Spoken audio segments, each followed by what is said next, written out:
বাচ্চারা মোবাইলের প্রতি আসক্তি হচ্ছে, তা থেকে বের হতে পারার পথ আঁকা। কারণ আঁকলেই মনের বিকশিত হয়, সুন্দর ক্রিয়েটিভ চিন্তাভাবনা তৈরি হয় মস্তিষ্কে। শুধু অঙ্কন শিল্প নয়, যে কোনো শিল্পকলায় শিশুদের মনের সুন্দর বিকাশ ঘটায়। সোমবার সন্ধ্যায় হাওড়ার পাঁচলা নেতাজি সঙ্গের মাঠে ক্রিয়েটিভ আর্ট একাডেমির শেষ দিনের অনুষ্ঠানে উপস্থিত হয়ে এই কথাই বললেন বিখ্যাত শিল্পী সমীর আইচ। তিনি বলেন, সমবয়ের মানুষ আর্ট গ্যালারিতে চিত্রকলা প্রদর্শনী দেখতে যেতে পারেন না, কিন্তু এখানে এত বিশালভাবে এই চিত্রকলা ও ভাস্কর্য প্রদর্শনী দেখতে পেরে মানুষের মনের বদ্ধ জানালা খুলে যাচ্ছে। প্রসঙ্গত, গত 28শে ডিসেম্বর থেকে শুরু হয়েছে এই প্রদর্শনী। সোমবার ছিল তার শেষ দিন। এদিন আন্তর্জাতিক আর্ট কম্পিটিশনের কৃতীদের পুরস্কার বিতরণ করা হয়। সংগঠনের কর্ণধার নীলকান্ত মণ্ডল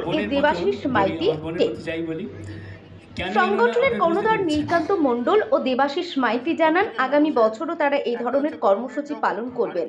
বিস্তারিত জানতে ভিডিওটি সম্পূর্ণ দেখুন। খবর ও বিজ্ঞাপনের জন্য যোগাযোগ করুন স্ক্রিনে দেওয়া নাম্বারে।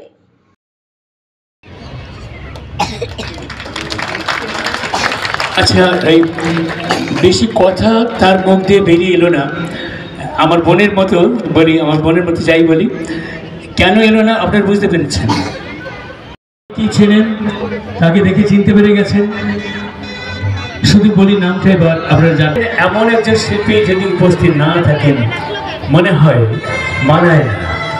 তাই অসংখ্য আন্তর্জাতিক শিল্পীদের সঙ্গে, ভারতবর্ষের বিভিন্ন প্রান্তের শিল্পীদের সঙ্গে আজ আমাদের সামনে উপস্থিত স্যার কলকাতা অ্যান্ড কালচার মাননীয় সেই আজকের অনুষ্ঠানের পাশে উপস্থিত হন।